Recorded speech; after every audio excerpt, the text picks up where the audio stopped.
हाँ electrostatics 2 second class potential and potential energy start करेंगे आज।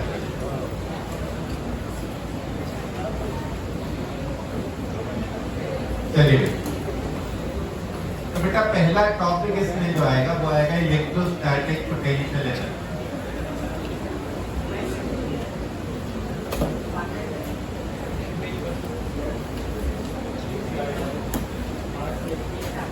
Electrostatic potential energy. अब देखिए कहीं पे भी ग्रेविटेशनल में हो या स्प्रिंग पोटेंशियल एनर्जी हो या इलेक्ट्रोस्टैटिक, इन तीनों केसेस में एक चीज कॉमन आती है कि हम पोटेंशियल एनर्जी किसको कह सकते हैं, external work done without net change in kinetic energy. बेटा फोकस इधर है ना, जहां पे भी पोटेंशियल एनर्जी कहना है वो पोटेंशियल एनर्जी क्या होती है कि एक सिस्टम पे एक्सटर्नल कितना वर्क हुआ without change in kinetic energy. हमने उसको एनर्जी तो दे दी लेकिन काइनेटिक में कोई बदलाव नहीं आया। और दूसरी बात, कोई भी एनर्जी उसमें से वेस्ट नहीं हुई, बाहर डिसिपेट नहीं। एक सिस्टम को हम जितना वर्क कर रहे हैं उसमें से कुछ भी एनर्जी अगर काइनेटिक एनर्जी में ना गई हो एंड दूसरी बात कुछ भी उसमें से वेस्ट ना हुई, तब हम जो कहेंगे जितना वर्क हुआ था सब किस फॉर्म में चला गया, पोटेंशियल एनर्जी। तो यहाँ पर भी यही डिफाइन हो जाएगा। सुनिए बहुत ध्यान से बेटा क्या डिफाइंड है इसमें। आप कहते हैं कि अगर कोई 2 पॉइंट चार्जेस Q1 और दूसरा Q2, बेटा 2 point charges Q1 and Q2 अगर बहुत लार्ज डिस्टेंस पे, तब क्या वो एक दूसरे पे कोई इंटरैक्टिव फोर्स लगा पा रहे हैं इलेक्ट्रोस्टैटिक? अगर डिस्टेंस बहुत ज्यादा है फोर्स होता है कि Q1 Q2 bye r²। Distance बहुत ज्यादा तो r इसका मतलब बहुत बड़ा है, denominator is very large, force कैसा हो जाएगा, बहुत बहुत बहुत बहुत कम, नेग्लिजिबल हो जाएगा। तो इसका मतलब जिस समय 2 पॉइंट चार्जेस के बीच की डिस्टेंस इनफाइनाइट है तब उनके बीच में इंटरैक्टिव फोर्स कितना है, 0।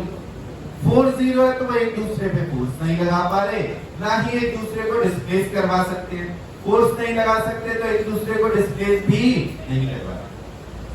दैट मींस कोई एक चार्ज उस समय दूसरे पे कोई वर्क नहीं कर पाएगा। जब भी 2 चार्जेस के बीच में डिस्टेंस इनफाइनाइट है तो वो एक दूसरे पे कोई वर्क नहीं कर सकते, उनमें एक दूसरे पे वर्क करने की क्षमता नहीं है, पोटेंशियल नहीं है। तभी हम कहते हैं there is no potential to do work when the 2 charges are at very large distance. मतलब उस समय पे कही जाती है पोटेंशियल एनर्जी कितनी है, 0। पोटेंशियल एनर्जी कितनी, 0। तो अगर डिस्टेंस इनफाइनाइट पे रखें 2 चार्ज पार्टिकल्स तो पोटेंशियल एनर्जी है 0। अब हमने क्या कहा बेटा, एक चार्ज पार्टिकल है Q2, इसको इंफिनिटी से लेकर आया जा रहा है, Q1 के पास लेकर आ रहे हैं। बेटा इन दोनों में आपस में रिपल्सिव फोर्स होगा, हमें इनको धक्का देके लाना पड़ेगा, तो हम इन पे कुछ वर्क करते जा रहे हैं।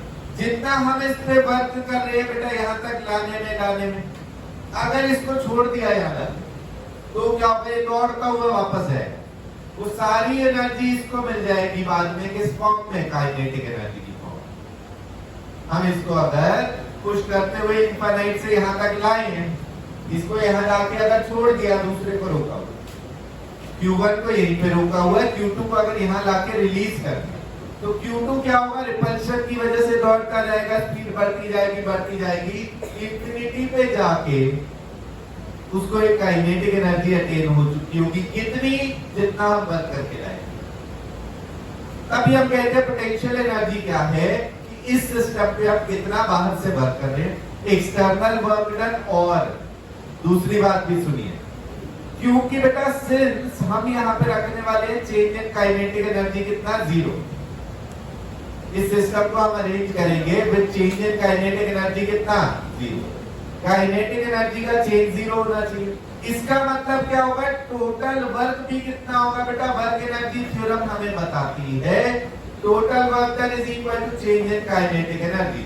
वर्क एनर्जी थ्योरम क्या बताती है बेटा, total work done is equal to change in kinetic energy. Work energy theorem बताती है total work done is equal to change in kinetic. हम इसमें करने वाले हैं कि total net change in kinetic energy रखेंगे हम 0। तो टोटल वर्क भी कितना आएगा बेटा? टोटल वर्क भी कितना आएगा? 0।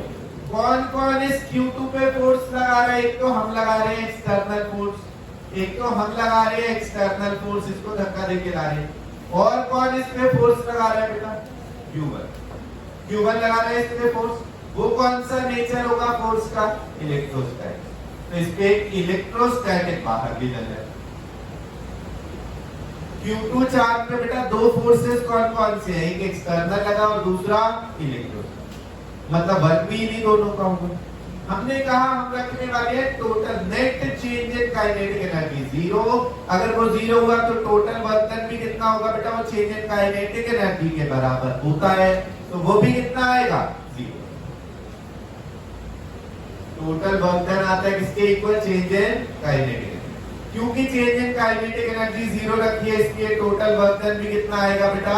0 है।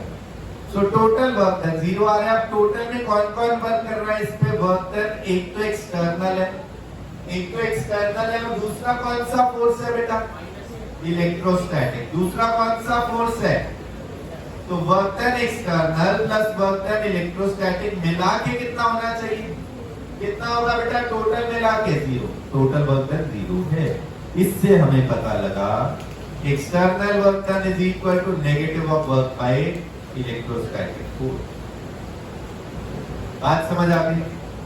हम इस सिस्टम में ऐसा करने वाले हैं, दो चार्ज पार्टिकल है, शुरुआत में डिस्टेंस थी इनफाइनाइट, तब पोटेंशियल एनर्जी कितनी होगी? जब इनफाइनाइट डिस्टेंस पे हैं तब पोटेंशियल एनर्जी कितनी होगी? 0। क्यों? क्योंकि एक दूसरे पे फोर्स नहीं लगा पा रहे, एक दूसरे को डिस्प्लेस नहीं कर पा रहे। नहीं कर पा रहे मतलब वर्क नहीं कर सकते दूसरे पे।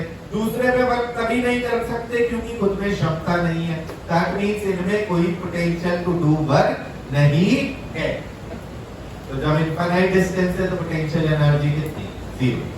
अब हमने कहा इसको बाहर से धक्का देके ला रहे हैं फ्रॉम इंफिनिटी, किसी फाइनाइट डिस्टेंस तक लेकर आएंगे। इंफिनिटी से ला रहे हैं, किसी फाइनाइट डिस्टेंस तक लाएंगे। पर हाँ, क्या चीज का ध्यान रखना है? Net change in kinetic energy कितनी रखनी है अपने को? 0। तो इस कार्यक्रम को करने में net change in kinetic energy रहेगी 0। हम जानते हैं वर्क एनर्जी थ्योरम के अकॉर्डिंग टोटल वर्क डन किसके इक्वल होता है बेटा? Change in. तो टोटल वर्क डन भी कितना आ जाएगा? 0। टोटल में बेटा कौन कौन से फोर्स है? एक एक्सटर्नल हमने लगाया और इनका आपस का फोर्स इलेक्ट्रोस्टैटिक। एक्सटर्नल हम लगा रहे हैं और इलेक्ट्रोस्टैटिक बाहर लगा। दो फोर्सेस है, दोनों का मिला के टोटल वर्क कितना? 0। दिस मींस एक्सटर्नल वर्क किसके इक्वल आ जाएगा? Negative of work done by electrostatic force. कितनी बात क्लियर होगी? यही से आप देखेंगे क्या आ जाता है बेटा? Potential energy. पोटेंशियल एनर्जी आ जाएगी बेटा एक्सटर्नल वर्क डन, और सभी ध्यान से बेटा समझ के आप साथ साथ में नोट भी करिए। पोटेंशियल एनर्जी क्या आ जाएगी? एक्सटर्नल वर्क डन और नेगेटिव ऑफ वर्क बाय, और negative of work by electrostatic force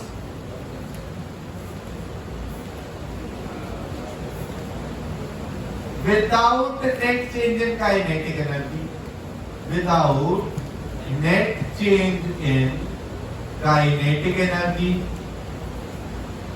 or any dissipation of energy, or any dissipation of energy.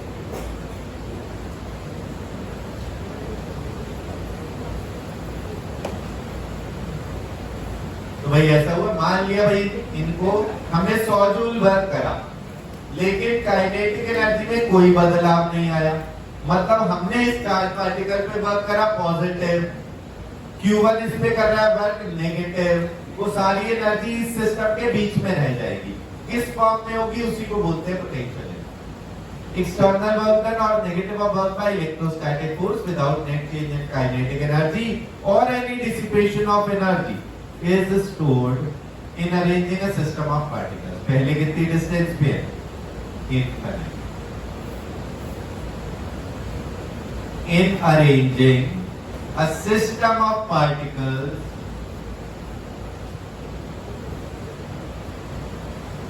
from कितनी डिस्टेंस बेटा? फ्रॉम शुरुआत कहां से करी? Infinite. From infinite distance to a finite distance r. To a finite distance r is stored in the form of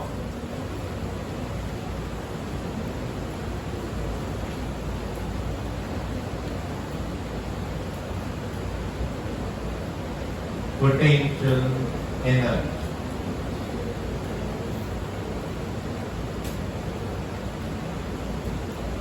तो बेटा electrostatic potential energy क्या है?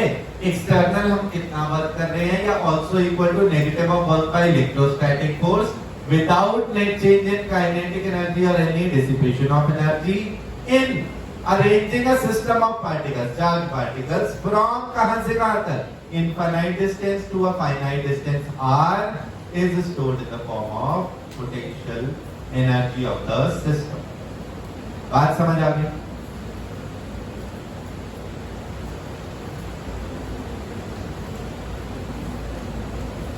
अब बेटा अगर इसको डिराइव करना हो, डिराइव करने में हमें तीन चीजें बढ़िया से क्लियर हो जाएगी, किसकी वैल्यू क्या होती है, किसकी वैल्यू पॉजिटिव है और किसकी नेगेटिव है।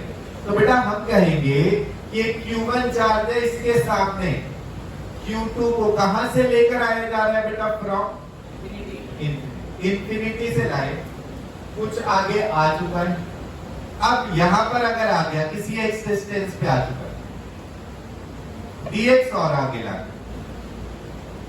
Q1 के सामने Q2 को बेटा कहां से ला रहे हैं, इंफिनिटी से, ठीक है, उसको पुश करते हुए लेकर आ रहे हैं। जब x तक आ चुका है और थोड़ा dx लाने में यहां पर हम स्मॉल वर्क डन निकालेंगे, इन सब स्मॉल वर्क डन को ऐड करें, इंटीग्रेट करें तो मिलेगा टोटल वर्क।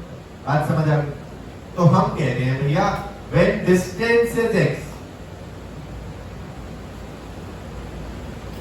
ये तो समझ आ गया कहां से लेकर आ रहे हैं बेटा, इंफिनिटी से। जब किसी एक्स डिस्टेंस पर आ चुके हैं तब फोर्स कितना हो जाएगा इनके बीच में बेटा, 1/4 pi epsilon naught Q1 Q2 upon x square, x distance है ना इनके बीच में, इसको आप Q1 Q2 बाय x स्क्वायर कह सकते हैं। इतना फोर्स लग रहा है इनके बीच में, कितना फोर्स लग रहा है बेटा, Q1 Q2 बाय x स्क्वायर। ये कौन सा फोर्स है, एक्सटर्नल या इलेक्ट्रोस्टैटिक? इलेक्ट्रोस्टैटिक, इनका आपस का फोर्स है ना भैया, Q1 ने Q2 पे लगाया, कितना है 1/4 pi epsilon naught Q1 Q2 बाय x square. For further displacing x,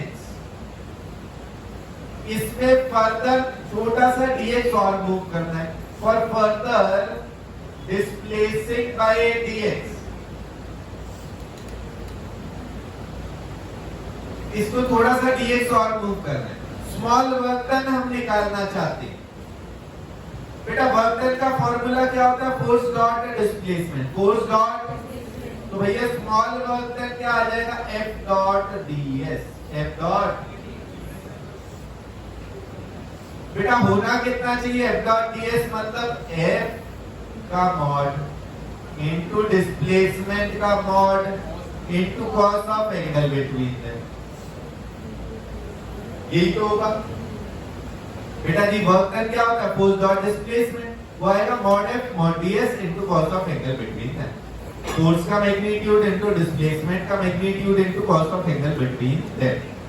अब यहां पर थोड़ा और ध्यान से देखिए बेटा, क्योंकि हमने फोर्स कौन सा लिखा यहां पर, इलेक्ट्रोस्टैटिक फोर्स लिखो, तो वर्क डन भी हम किसका निकाल पाएंगे फिर, इलेक्ट्रोस्टैटिक फोर्स, फोर्स इलेक्ट्रोस्टैटिक लिखा तो वर्क डन भी किसका निकाल रहे हैं, इलेक्ट्रोस्टैटिक का।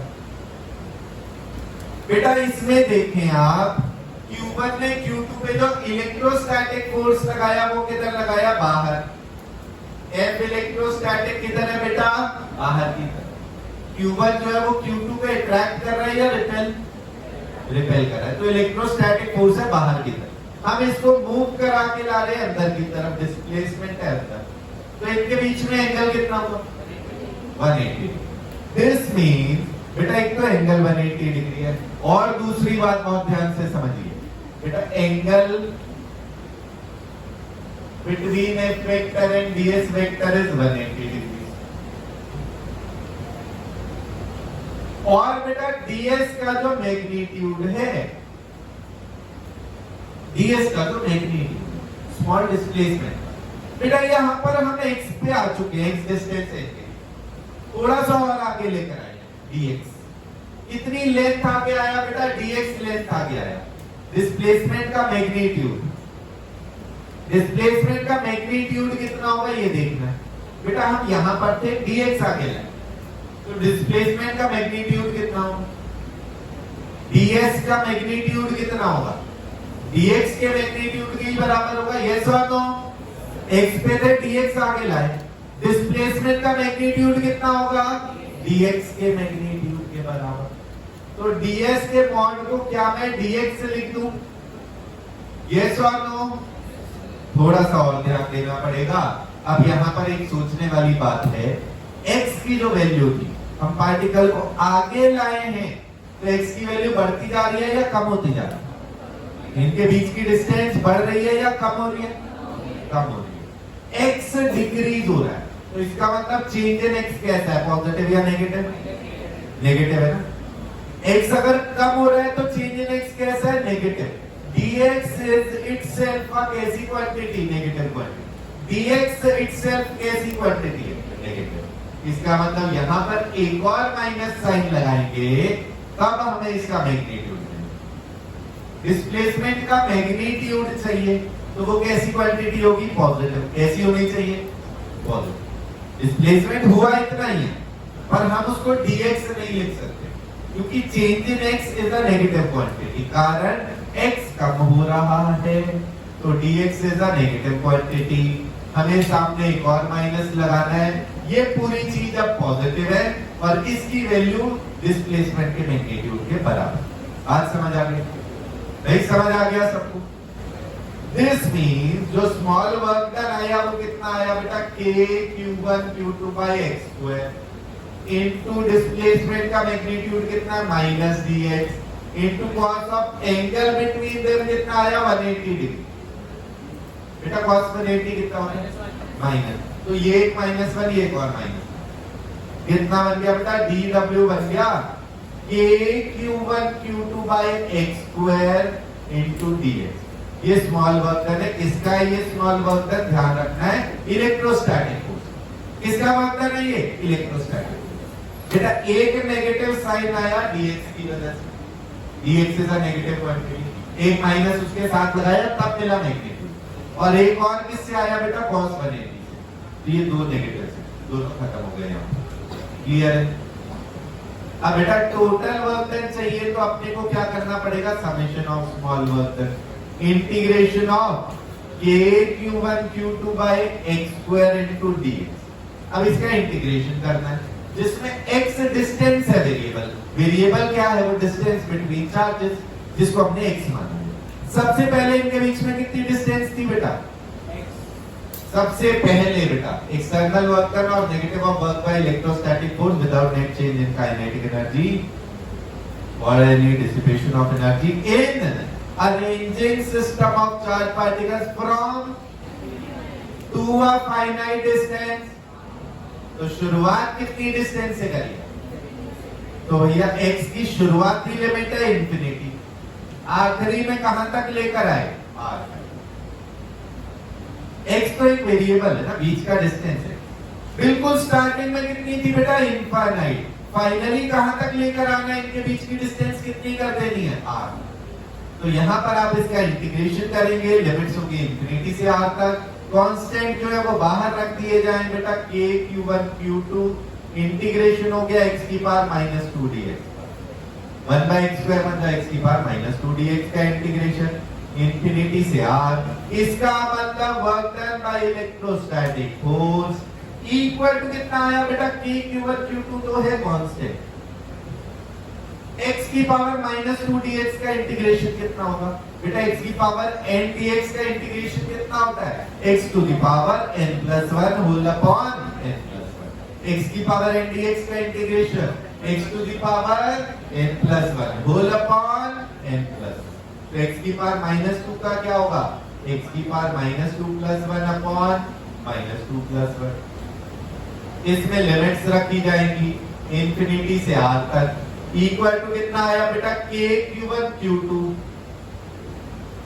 x की पावर -1 अपॉन -1 मतलब 1/x आ गया, नेगेटिव ऑफ 1/x आ गया। ये -1 है, ये x की पावर -1 आ गया। कितना? -1/x, लिमिट से इंफिनिटी से r तक। इसका मतलब वर्क जो आ गया इलेक्ट्रोस्टैटिक वो कितना आया? kq1 q2, kq1 q2। पहले कौन सी लिमिट रखी जाती है बेटा, अपर या लोअर? Upper limit. पहले अपर लिमिट रखी बेटा -1/r, -1/∞। आंसर क्या आ गया? -kq1q2/r। कितना आ गया? -kq1q2/r। बेटा जी इलेक्ट्रोस्टैटिक फोर्स का वर्क कैसा हुआ, पॉजिटिव या नेगेटिव? वर्क इलेक्ट्रोस्टैटिक आया है -kq1q2/r। बिल्कुल हमें लग भी रहा था कि भाई एक चार्ज पार्टिकल दूसरे को रिपेल कर रहा है, फोर्स उस पे बाहर लगा रहा है, हम उसको धक्का देके अंदर ला। तो ये चार्ज पार्टिकल फोर्स लगा रहा है बाहर और उसका डिस्प्लेसमेंट हो रहा है अंदर, तो आंसर नेगेटिव ही आना चाहिए। इलेक्ट्रोस्टैटिक फोर्स का वर्क कैसा आया बेटा? नेगेटिव। कितना आया? -kq1q2/r। कितना है? -kq1q2/r। और बेटा वर्क एक्सटर्नल जो होता है वो negative of work by electrostatic है। हमने जितना पॉजिटिव वर्क करा इलेक्ट्रोस्टैटिक ने उतना ही नेगेटिव करा था, तभी टोटल वर्क कितना आया था? 0। ये स्टार्टिंग में अपनों ने देखा बेटा, टोटल वर्क कितना है? 0। क्यों? क्योंकि बेटा net change in kinetic energy कितना रखा अपनों ने? 0। और बेटा टोटल वर्क इक्वल टू क्या होता है? Net change in kinetic. इसलिए टोटल वर्क था 0, external work is negative of work by electrostatic, उसकी वैल्यू आ गई बेटा पॉजिटिव kq1q2/r। ये एक्सटर्नल वर्क आ गया। एंड बेटा पोटेंशियल एनर्जी को U से डिनोट कर देते हैं। पोटेंशियल एनर्जी को डिनोट किससे करते हैं? U से। ये अपनों ने डिफाइन कर लिया, किसके बराबर है? वर्क एक्सटर्नल के बराबर है। क्या वैल्यू निकल के आई? kq1q2/r। ये तीनों चीजें अपने लिए क्लियर हो गई बेटा। इलेक्ट्रोस्टैटिक फोर्स का जो वर्क हुआ है वो है नेगेटिव -kq1q2/r। एक्सटर्नल कितना हुआ? Positive kq1q2/r। पोटेंशियल एनर्जी कितनी आई? Positive kq1q2/r। बात समझ आ गई बच्चों? सबको क्लियर है? अब बेटा दोनों चार्जेस हमने लिए थे पॉजिटिव, तो बीच का फोर्स था रिपल्सिव, तब ये वैल्यूज आई। अगर दोनों ही नेगेटिव लिए जाएंगे तब बीच का फोर्स कैसा होगा? रिपल्सिव ही होगा, तब भी यही वैल्यूज रहेंगे। मतलब दोनों नेगेटिव हो तब भी यही वैल्यूज रहेंगे। तो आप अगर चार्जेस को पॉजिटिव्स के लिए विद साइन रखो, करेक्ट आ रहा है। नेगेटिव दोनों है तब विद साइन रखो, बिल्कुल करेक्ट आ रहा है। बहुत ध्यान से सुनिए ये बात की। दोनों पॉजिटिव है तो रिपल्सिव है, ये वैल्यूज आई। दोनों नेगेटिव चार्ज हो तब भी रिपल्सिव फोर्स है आपस में, तब भी यही तीनों वैल्यूज है। अगर एक पॉजिटिव दूसरा नेगेटिव है तो फोर्स कैसा होगा आपस में? अट्रैक्टिव। तब बेटा इलेक्ट्रोस्टैटिक फोर्स जो है वो अट्रैक्टिव है और डिस्प्लेसमेंट भी अंदर हो रहा है, तब वर्क कैसा आएगा? पॉजिटिव। तब ये पॉजिटिव आएगा। एक्सटर्नल भाई वो खुद से आगे जाना चाह रहे हैं, हमें तो उसको रोक के रखना, हम उसको धीरे धीरे धीरे धीरे लेकर आ रहे हैं। क्यों? हमने फोर्स लगाया बाहर, डिस्प्लेसमेंट अंदर हो रहा है। हम फोर्स किधर लगा के रख रहे हैं? बाहर, ताकि उसकी स्पीड नहीं बढ़ने दे रही। Net change in kinetic energy रखना है कितना? 0। तो इसलिए एक्सटर्नल फोर्स का वर्क हम फोर्स लगा के रख रहे हैं बाहर और उसको धीरे धीरे अंदर की तरफ हो। एक्सटर्नल फोर्स है बाहर, डिस्प्लेसमेंट अंदर, इसका वर्क आ जाएगा तब नेगेटिव, पोटेंशियल एनर्जी आ जाएगी नेगेटिव। मतलब आप इसमें ऐसा कर दो, ये चार्जेस को विद साइन रख दो तो हमेशा आंसर बिल्कुल सही आएगा। दोनों पॉजिटिव के लिए यही आएगा, दोनों नेगेटिव के लिए यही आएगा। एक पॉजिटिव नेगेटिव है तो तीनों के साइन पलट जाएंगे। That means Q1 and Q2 should be kept with their sign.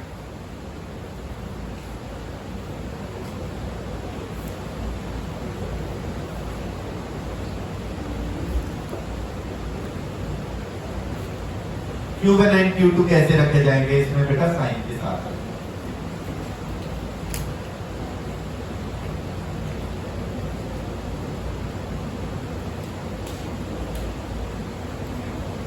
अब बेटा पोटेंशियल एनर्जी जो है वो वेक्टर क्वांटिटी है या स्केलर? कोई भी एनर्जी हो या वर्क हो, कोई भी एनर्जी हो या वर्क हो, कैसी क्वांटिटीज होती है? स्केलर, क्योंकि वो डायरेक्शन थोड़ा ना है कि हाँ इसके पास एनर्जी है south west direction, vertically upward है ये एनर्जी, एनर्जी की डायरेक्शन है, तो वर्क डन की भी डायरेक्शन नहीं है, पोटेंशियल एनर्जी की भी डायरेक्शन नहीं है। ये सारी क्वांटिटीज कैसे आई है? स्केलर्स आई। इसलिए ये तो आई किसके लिए? दो चार्जेस के। For a system having more than two charge particles, आप देखेंगे जो जो पेयर ऑफ चार्जेस बन रहा है आप सबकी एनर्जी लिख के ऐड कर देंगे।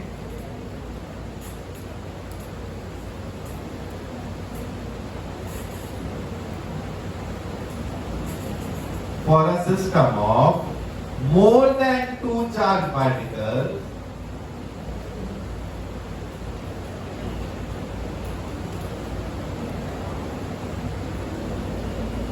we directly add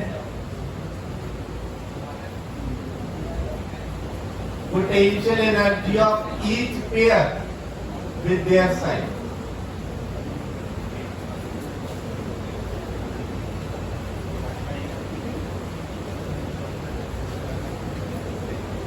जैसे क्या करना है बेटा, अगर आपको ये दिया भाई Q, ये तीन चार्जेस दिए हैं बेटा R R डिस्टेंस है के लिए, तो बेटा पहला ये पेयर बन गया, सुनिए बेटा ध्यान से, पहला ये पेयर बन गया Q और Q R पेयर, इसकी एनर्जी कितनी आ जाएगी? KQ square by R। दूसरा पेयर ये बन गया Q और Q R pair plus KQ square by R। तीसरा क्या है? फर्स्ट और थर्ड चार्ज, अभी तो पेयर है, फर्स्ट और थर्ड चार्ज के बीच की टोटल डिस्टेंस कितनी है? 2r, तो प्लस तीसरा हो जाएगा KQ स्क्वायर बाय 2r। ये आपका आंसर आ जाएगा। ये आगे टोटल है ना, कोई डायरेक्शन की रिक्वायरमेंट नहीं। अगर आपको बेटा थोड़ा सा इसे और नेक्स्ट लेवल दिया जाए, ऐसा एक स्क्वायर के चार कॉर्नर पे रखा है, ऊपर से यहां पर Q और ये माइनस Q, डिस्टेंसेस चारों आ रहे हैं,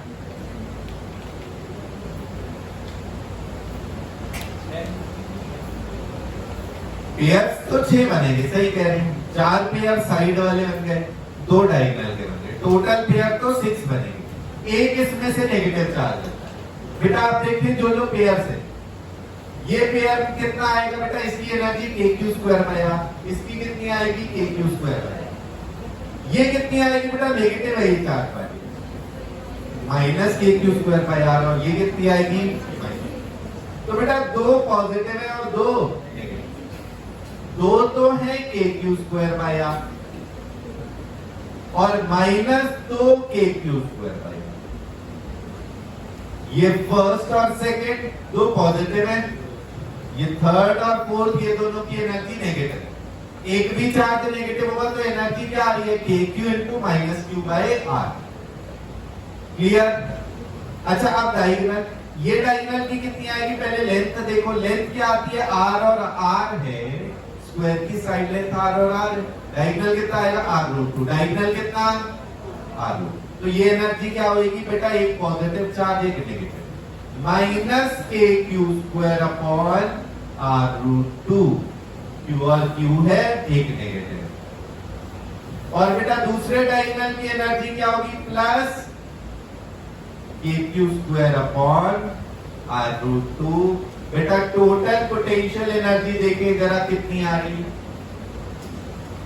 बेटा? ये 2 पॉजिटिव थी, 2 नेगेटिव, कैंसिल हो गई। एक नेगेटिव है KQ स्क्वायर बाय R√2 और एक पॉजिटिव है KQ स्क्वायर बाय R√2, वो भी कैंसिल। टोटल कितनी आई बेटा? बात समझ आ गई? तो इस तरीके से करना है। इससे आपको एक और चीज सीखने को मिली, अगर पूरे ग्रुप ऑफ 4 पीपल हो और उसमें से एक भी नेगेटिव है तो टोटल एनर्जी ऑफ ग्रुप 0 हो सकती है। ग्रुप ऑफ 4 पीपल में हमने देखा कोई एक की भी अगर एनर्जी नेगेटिव है, कोई एक भी नेगेटिव है इनमें से, तो पूरे ग्रुप की भी एनर्जी 0 हो सकती है। क्लियर? ठीक है। हाँ हाँ, अरे कहीं नहीं जाएगा ये बोर्ड, और क्या ही जाएगा।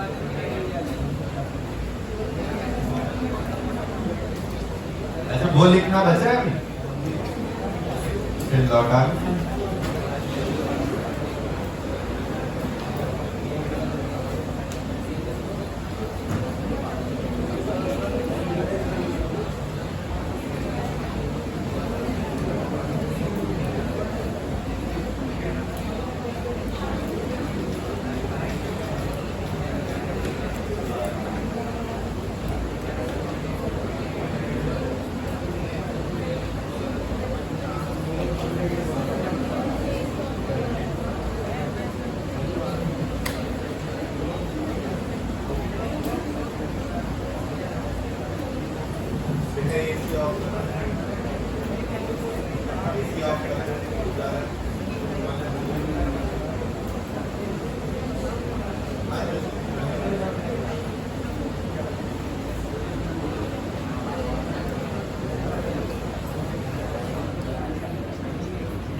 जो पोटेंशियल एनर्जी सबको क्लियर हो गया टॉपिक। अब इसके बाद देखेंगे नेक्स्ट टॉपिक पोटेंशियल, और फिर आएंगे इनकी इंटीग्रल और डिफरेंशियल फॉर्म, वो भी बहुत इंपॉर्टेंट है।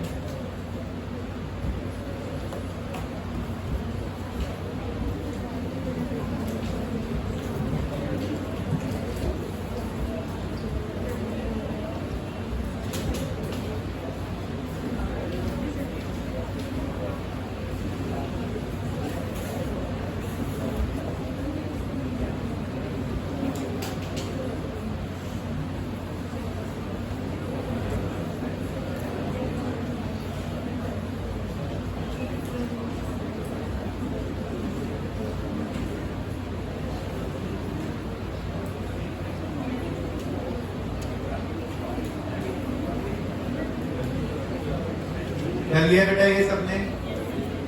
बच्चों नोट कर लिया है सबने?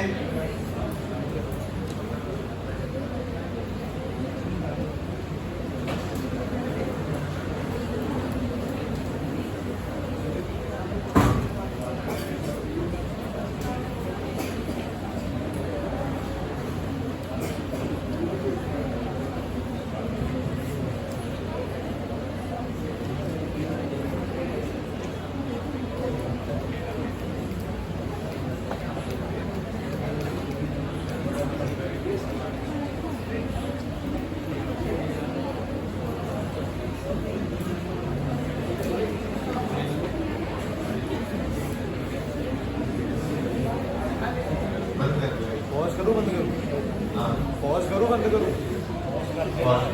कर चुके हैं।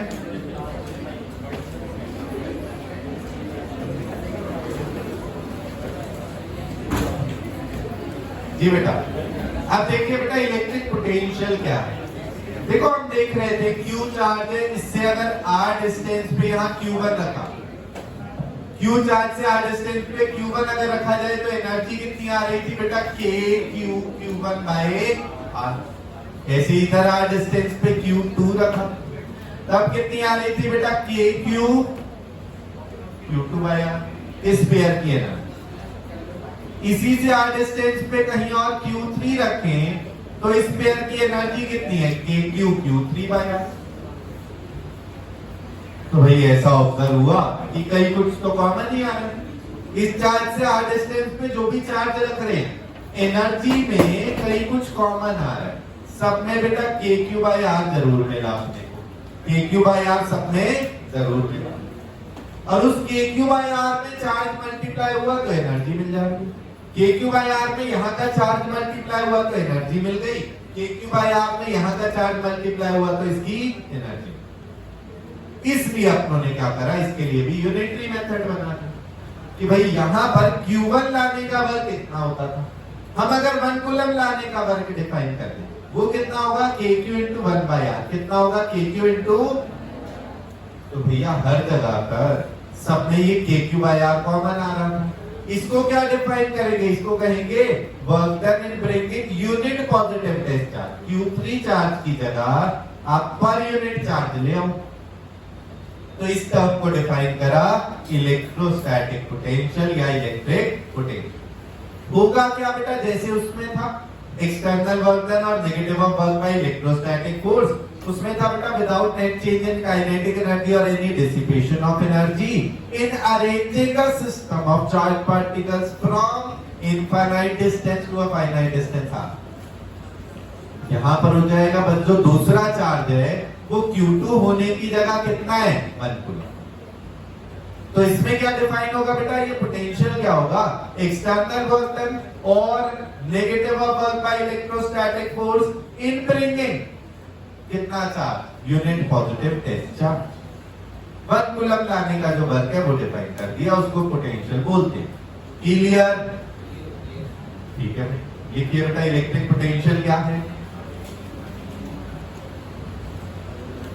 एक्सटर्नल वर्क और negative of work by electrostatic force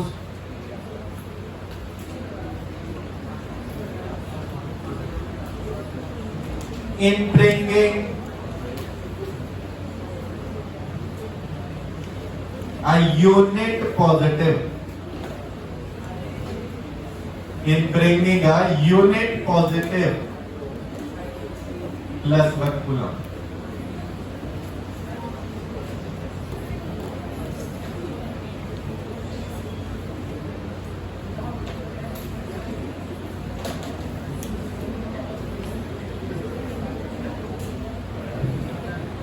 तो इलेक्ट्रिक पोटेंशियल क्या बेटा, एक्सटर्नल वर्क डन और negative of work by electrostatic force क्या करने के लिए, bringing a unit positive test charge मतलब plus 1 coulomb charge from infinity to the given point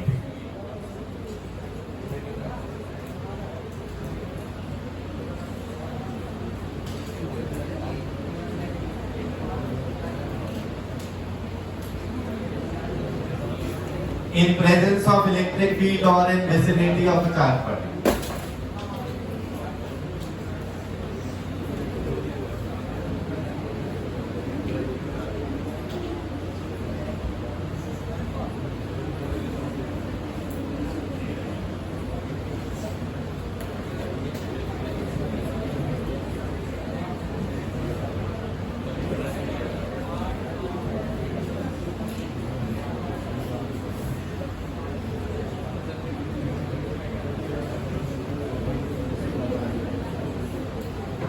तो बेटा क्या है electric potential, external work done और negative of work by electrostatic force in bringing कितना चार्ज बेटा, plus 1 coulomb charge in bringing a unit positive test charge from infinity to the given point in presence of electric field या फिर in vicinity of a charge particle, मतलब अड़ोस पड़ोस of a charge particle.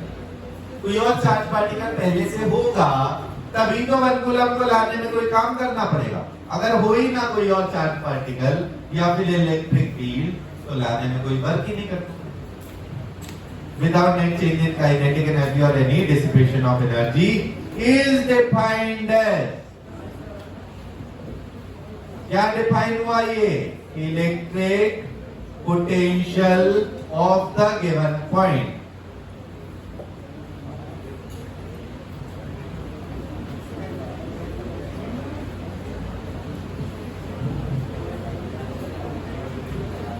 is defined as electric potential of the given point.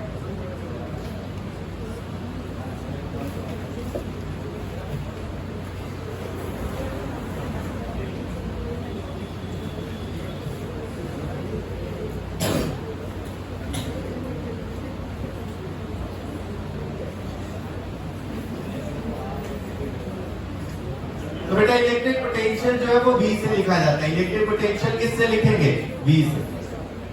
होगा क्या बेटा, ये होगा work done in bringing plus 1 coulomb, मतलब Q2 की जगह 1 कूलम रखना है, उनकी जो एनर्जी है बेटा, यहाँ पर Q है, यहाँ पर 1 कूलम है, इनकी एनर्जी कितनी होगी, कितनी होगी, KQ into 1 by R, वही पोटेंशियल होता है, KQ by R। तो पहला हो गया प्लस Q से, दूसरा अगर बेटा माइनस क्यू से आर डिस्टेंस पे देखें, minus K Q by are आएगा, क्योंकि पोटेंशियल एनर्जी में भी हमने यही कहा चार्जेस को विद साइन रख दो, तो बेटा यहां क्या आ जाएगा minus K Q by are. तीसरा आपने कहा अगर रिंग के लिए, थर्ड रिंग के लिए अगर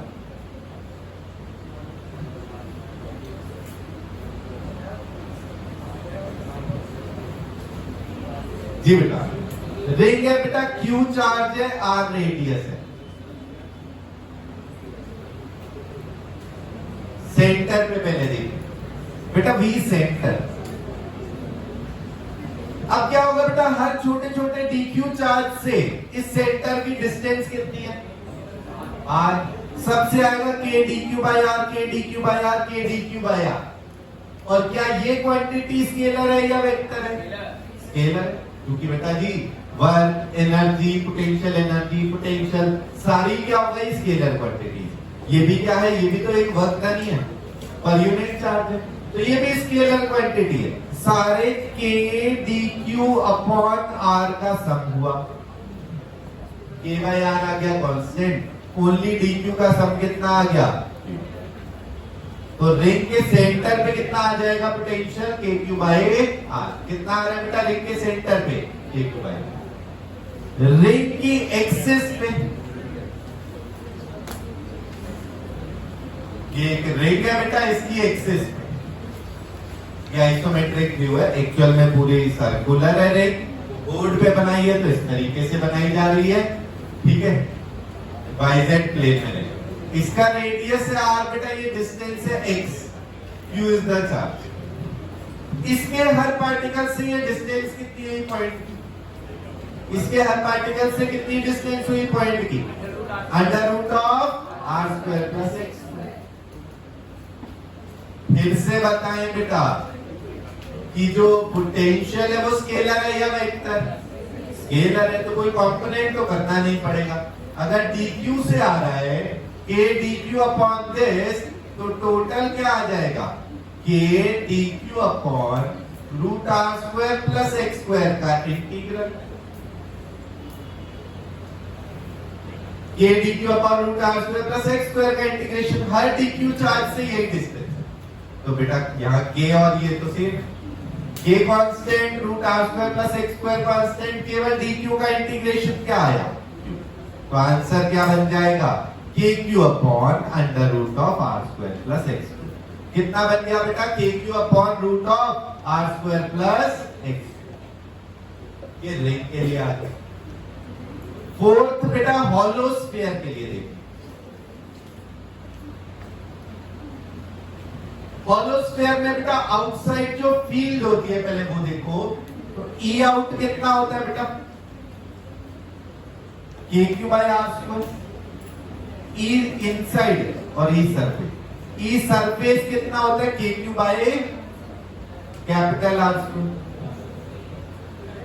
तो बेटा जहां पर सुनिए बहुत ध्यान से, अगर बेटा इसकी फील्ड बिल्कुल पॉइंट चार्ज की तरह, हॉलो स्फीयर की फील्ड आउटसाइड में कैसी होती है, जैसी किसके बराबर होगी, point charge kept at its centre. Centre पे पॉइंट चार्ज रखो, बाहर जो फील्ड आएगी वही हॉलो स्फीयर की वजह से। फील्ड वही आ रही है तो फोर्स भी वही लगेंगे, कूलम लेकर आ रहे हो, हर जगह वही फोर्स लगेगा जैसा फोर्स पॉइंट चार्ज क्यू लगा है, तो इसका मतलब यहां तक लाने में वर्क भी वही होगा, तो पोटेंशियल भी सेम आएगा जैसा पॉइंट चार्ज से आता है। कितना आता है पॉइंट चार्ज से बेटा, K Q by distance. B surface भी आ जाएगा कितना, के क्यू बाई डिस्टेंस। आउट में आ गया K Q by small R, surface तक आ गया कितना potential, K Q by capital. अब हॉलो स्फीयर के इनसाइड यहां जरा ध्यान देना पड़ेगा, तो पहले ई लिख लेते हैं। हॉलो स्फीयर के अंदर बेटा फील्ड कितनी होती है, हॉलो स्फीयर के अंदर फील्ड कितनी होती है जी। और बेटा पोटेंशियल क्या डिफाइंड है, पोटेंशियल है 1 कूलम को वहां तक लाने का वर्क, तो हम 1 कूलम को इंफिनिटी से ला रहे, स्फीयर के सरफेस तक तो वर्क हुआ क्योंकि हर जगह फील्ड थी, हर जगह फोर्स लगा। सरफेस तक कुछ वर्क हो गया, उसकी वैल्यू हमें पता है k क्यूब आया। इसके अंदर फील्ड कितनी है, हॉलो स्फीयर के अंदर कितनी फील्ड है, तो सरफेस से अंदर तक जाने में कोई फोर्स ही नहीं लगा, तो कोई वर्क एडिशनल नहीं होगा। दैट मींस जितना पोटेंशियल सरफेस पे वही इनसाइड भी होगा। E इनसाइड 0, इसका मतलब V इनसाइड कितना होगा, जितना भी सरफेस है that is k cube by capital R। Since inside sphere, inside hollow sphere E equal to 0 मतलब फोर्स E इक्वल टू 0, इसका मतलब नो एडिशनल वर्क। एडिशनल का मीनिंग यही है कि सरफेस से अंदर तक मूव करने में कोई एक्स्ट्रा वर्क नहीं हो रहा, जितना वर्क उस +1 कूलम को सरफेस तक लाने में हुआ था बस वही हुआ, उसके बाद अंदर और मूव कराने में कोई एक्स्ट्रा वर्क नहीं हुआ। क्लियर है? हमला कर दो।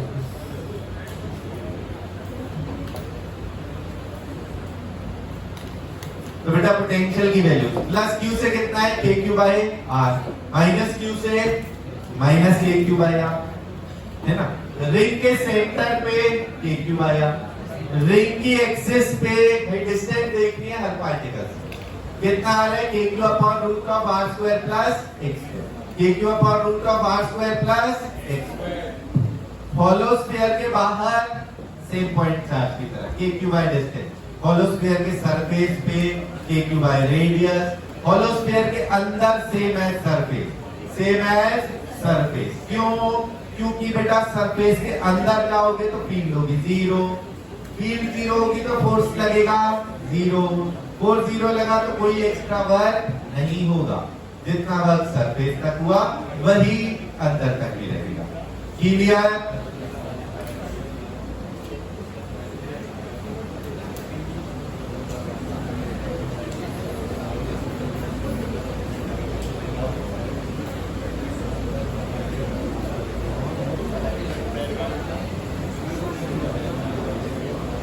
फिर सॉलिड स्फीयर के लिए पांचवा है बेटा सॉलिड स्फीयर के लिए। सॉलिड स्फीयर में भी आप जानते हैं बेटा E आउटसाइड कितना है, E सरफेस कितना है और E इनसाइड। E आउटसाइड कितना आता है बेटा सॉलिड स्फीयर में, k cube by small r है ना।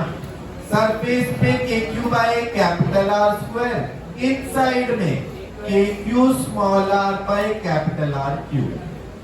तो केवल यहां पर डिफरेंस है, आउटसाइड और सरफेस तक बिल्कुल सेम है, आउटसाइड और सरफेस तक बिल्कुल सेम है, फील्ड बिल्कुल सेम है तो पोटेंशियल भी सेम है। V आउट कितना होगा बेटा k cube by small r, V surface कितना होगा k cube by capital R। V out कितना आया बेटा k cube by small r, surface पे कितना potential k cube by capital. Inside के लिए डिराइव करा जाता है वैसे, पर अभी अपने काम केवल ये फार्मूला आएगा, इनसाइड में k cube bye 2r cube 3r square minus small r, k cube bye 2r cube 3r square minus small r।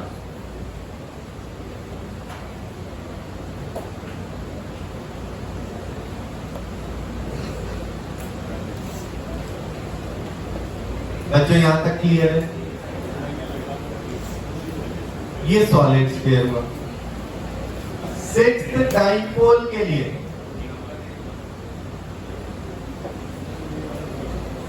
पहली इक्वेटोरियल पोजीशन,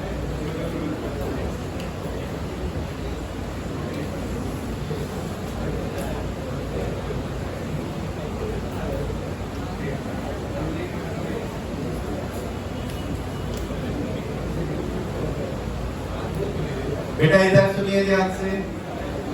सिक्स क्या आया बेटा, सिक्स है डाइपोल के लिए पहले इक्वेटोरियल पोजीशन पे।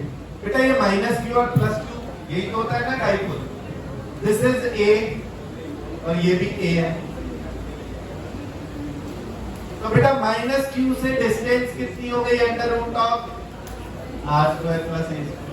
पोटेंशियल क्या हो जाएगा बेटा, v is equal minus K Q upon under root R square plus A. और पॉजिटिव चार्ज से भी इतना ही हो जाएगा, positive plus K Q upon under root R square plus. तो बेटा इक्वेटोरियल पोजीशन पे पोटेंशियल कितना हो जाता है, जीरो। कितना पोटेंशियल आता है, जीरो। एक्सियल के लिए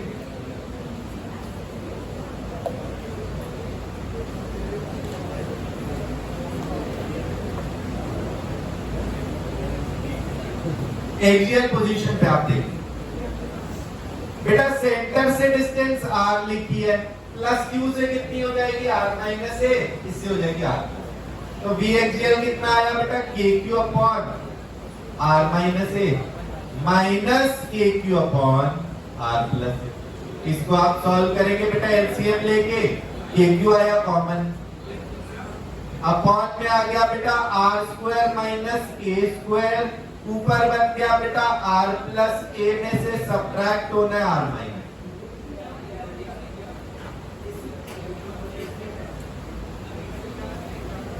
तो बेटा के क्यू अपन पॉजिटिव चार्ज से डिस्टेंस कितनी हो गई, r माइनस है, सेंटर से r है, ये हो गई कितनी, r माइनस। नेगेटिव से कितनी हो गई, r प्लस है। तो पॉजिटिव वाला आया के क्यू अपन r माइनस है, नेगेटिव वाला कितना आया बेटा, के क्यू अपन r प्लस है। ये दोनों टर्म्स को जोड़ा जाए, एलसीएम लिया, नीचे आ गया r square minus a square, के क्यू है कॉमन, ऊपर क्या आ गया बेटा, r प्लस a में से सब्ट्रैक्ट हुआ r minus a, equal to बन जा रहा है v एक्सियल इक्वल टू कितना आ गया, ऊपर बेटा r कैंसिल हो गए, क्या बच गया, a माइनस माइनस a कितना आ गया, 2। तो k q into 2a upon r square minus a equal to आया बेटा kp upon r square minus a square. Approximation लगाओ तो kp बाय r स्क्वायर है, एक्चुअल है kp upon r square minus a square, approximation लगाओ तो kp by r square है ना भाई। एक्चुअल क्या आया, kp upon r square minus a square. ये तो एप्रोक्सीमेशन है, अगर a को छोटू माना है, r is greater than a, तो आप यहां से नीचे a को नेग्लेक्ट करेंगे, तब kp बाय r स्क्वायर। ये एक्सियल पोजीशन पे पहला इक्वेटोरियल था, दूसरा एक्सियल पे हो गया बेटा। तीसरा अगर कोई जनरल पोजीशन पे निकालना हो तो अपन क्या करेंगे, इसमें कंपोनेंट्स जनरल पोजीशन पे निकालना है। अगर ये p है, r डिस्टेंस थीटा है बेटा, p के कंपोनेंट कर दिए जाएंगे, बेस की तरफ क्या आता है, p cos थीटा, परपेंडिकुलर में p साइन, तो बेटा p cos थीटा, और ये क्या हो जाएगा, p sine. Total p dipole moment था, एंगल की तरफ क्या हो गया, p cos थीटा, उसके परपेंडिकुलर आ गया p साइन। बेटा इनमें से कौन सी पोजीशन के लिए जीरो आ रहा है, कौन सी पोजीशन के लिए पोटेंशियल जीरो आ रहा है, इक्वेटोरियल। और एक्सियल के लिए कितना आया, अप्रॉक्स में kp बाय r स्क्वायर। तो यहाँ पे बेटा p sin थीटा की इक्वेटोरियल, उससे क्या आंसर आएगा, जीरो। p sin थीटा से कितना आएगा, जीरो। p cos थीटा से कितना आएगा, k p cos theta by r। तो बेटा v इज इक्वल टू यहाँ पर कितना हो गया, k p cos theta by r square. Clear है सबको, बच्चा लोग क्लियर है, ठीक है।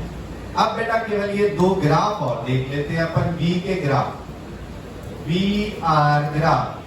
बेटा बहुत इंपॉर्टेंट है दोनों ग्राफ्स, एक हॉलो स्फीयर है, एक सॉलिड स्फीयर है।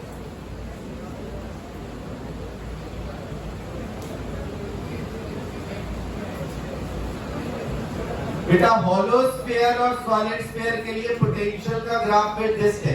बेटा सेंटर पे हमने देखा था कि हॉलो स्फीयर के अंदर पोटेंशियल कितना होता है, जितना सरफेस, मतलब अंदर वेरी कर रहा है या कांस्टेंट है हर जगह। हॉलो स्फीयर के अंदर पोटेंशियल कैसा है बेटा, कांस्टेंट, तो अंदर कांस्टेंट रहेगा पोटेंशियल, और जैसे ही बाहर पहुंचे तो कितना होगा, के क्यू बाय डिस्टेंस, के क्यू बाय डिस्टेंस। तो डिस्टेंस के इनवर्सली प्रोपोर्शनल। ये पोजीशन क्या है, कैपिटल इनवर्सली प्रोपोर्शनल। के क्यू बाय डिस्टेंस, आउटसाइड में के Q by distance. Solid sphere के लिए अगर देखा जाए उसका थोड़ा फंक्शन भी अलग सा ही है।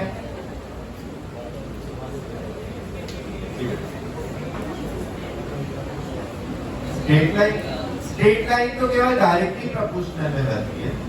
इनवर्सली प्रोपोर्शनल जैसे जैसे डिस्टेंस बढ़ रही है वैल्यू कम होती जा रही है, कम होती है। इनवर्सली प्रोपोर्शनल में हमेशा ऐसा ग्राफ बनता है ना। स्ट्रेट लाइन तो होता है directly proportional to negative quantity. y equal to minus x होता है, y इक्वल टू 1/x तो हाइपरबोला होता है, रेक्टेंगुलर हाइपरबोला। तो ये नीचे सॉलिड स्फीयर में अंदर फंक्शन कुछ अलग सा था, बाहर ऐसा ही बनेगा। अंदर फंक्शन है K Q by 2r³ 3r² minus small r²। के Q by 2r³ 3r² minus small r², उसमें ऐसे डिक्रीज होगा। और बाहर का तो हमें पता ही है। क्लियर हो गया सबको? तो बेटा ये बहुत इंपॉर्टेंट है। होलो स्फीयर, सॉलिड स्फीयर सबसे ज्यादा काम आते हैं। बेटा होलो स्फीयर में outside potential K Q by are, surface पे के क्यू बाई रेडियस, इनसाइड में सेम एज सरफेस के Q by radius. Solid sphere में आउटसाइड के क्यू बाई डिस्टेंस, सरफेस पे के क्यू बाई रेडियस, इनसाइड के Q by 2r³ 3r² minus small r²। के Q by 2r³ 3r² minus small r। Dipole equatorial पे 0, axial पे kp by r² minus a², kp by r² minus a²। Approx लगाएंगे kp by r²। Approx कितना होगा? General पे आप इसके component करो, p cos थीटा की वजह से एक्सियल है, उससे आंसर आएगा। p sin थीटा का इक्विटोरियल है, उससे 0। तो p cos थीटा से फॉर्मूला क्या लगा? kp cos theta by r², kp cos theta by r²। ER graph बनाए बेटा होलो स्फीयर और सॉलिड स्फीयर। होलो में अंदर कांस्टेंट है kq बाई रेडियस स्क्वायर, बाहर निकलते ही inversely proportional kq by r। Solid में अंदर प्रोपोर्शनल टू माइनस r², सब कांस्टेंट माइनस स्मॉल r²। इस तरीके से बाहर 1/r की प्रोपोर्शनल। ये कांटेक्ट नहीं आएगा, टच नहीं करेगा इसको।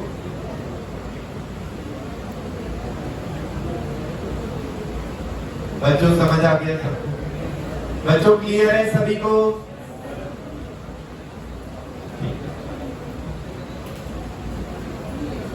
फिर आगे इंटीग्रल और डिफरेंशियल फॉर्म करते हैं।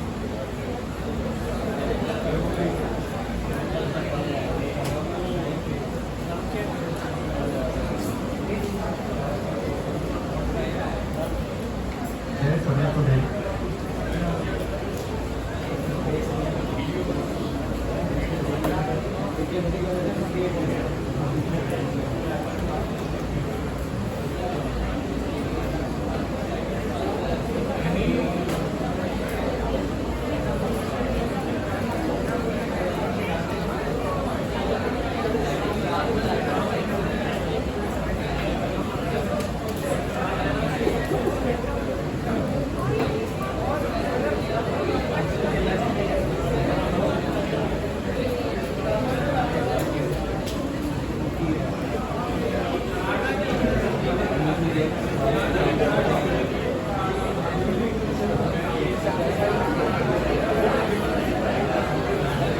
बेटा बातें नहीं।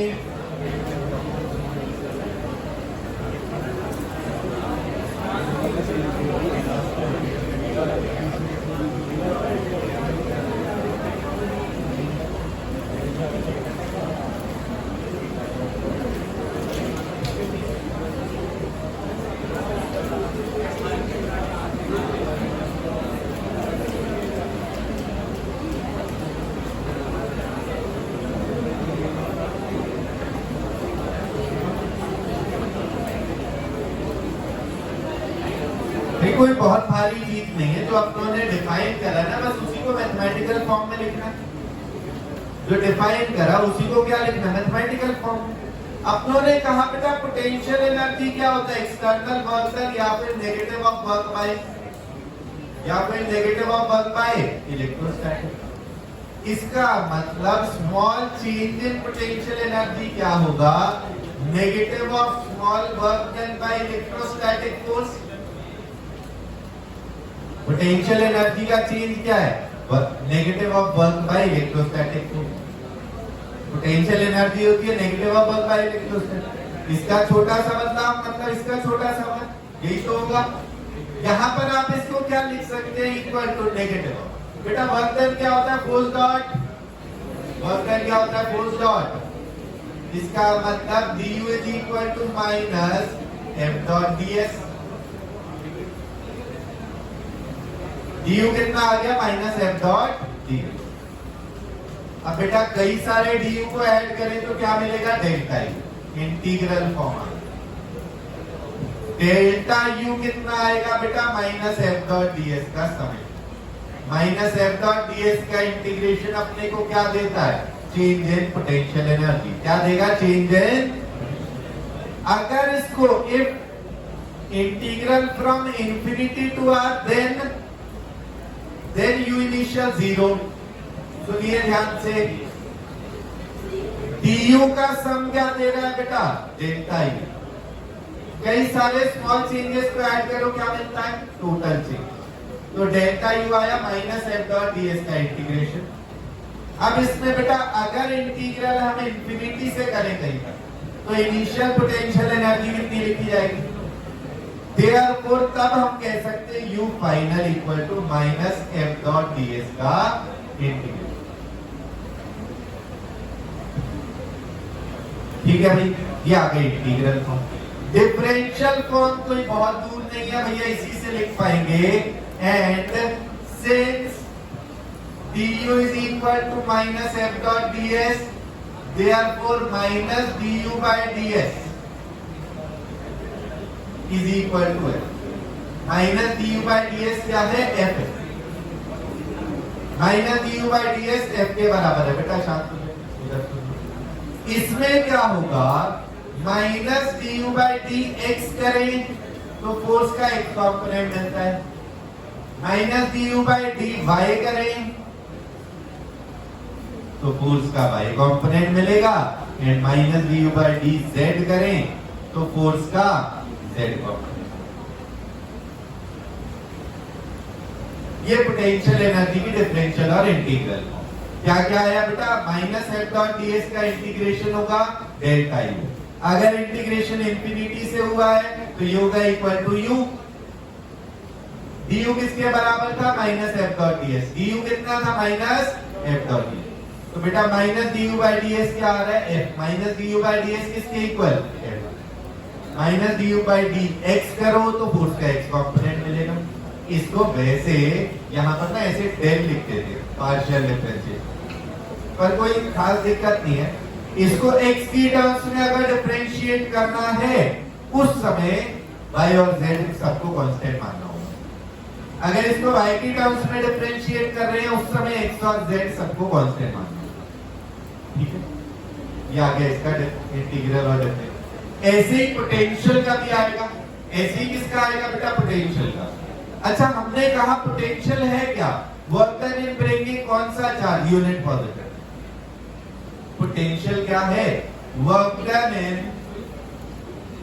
Bringing unit positive, negative of small work done by electrostatic per unit charge on 1 coulomb, on 1 coulomb. सुनिए बहुत ध्यान से, इक्वल टू क्या आ जाएगा, negative of force on 1 coulomb dot displacement equal to negative of force on 1 coulomb dot displacement. क्यों, सुनिए बहुत ध्यान से बेटा। वर्क डन, पोटेंशियल क्या है बेटा, work done on unit positive test charge, 1 coulomb को लाने का वर्क है। तो dv क्या हो जाएगा, small work done on 1 coulomb. External हो तो पॉजिटिव वर्क लेते हैं, और इलेक्ट्रोस्टैटिक हो तो उसका negative. Negative of work by electrostatic on 1 coulomb, negative of work by electrostatic on और बेटा वर्क डन क्या होता है? Force dot work done 1 coulomb पे चाहिए तो फोर्स किस पे चाहिए? और बेटा electrostatic force acting on 1 coulomb को क्या बोलते हैं?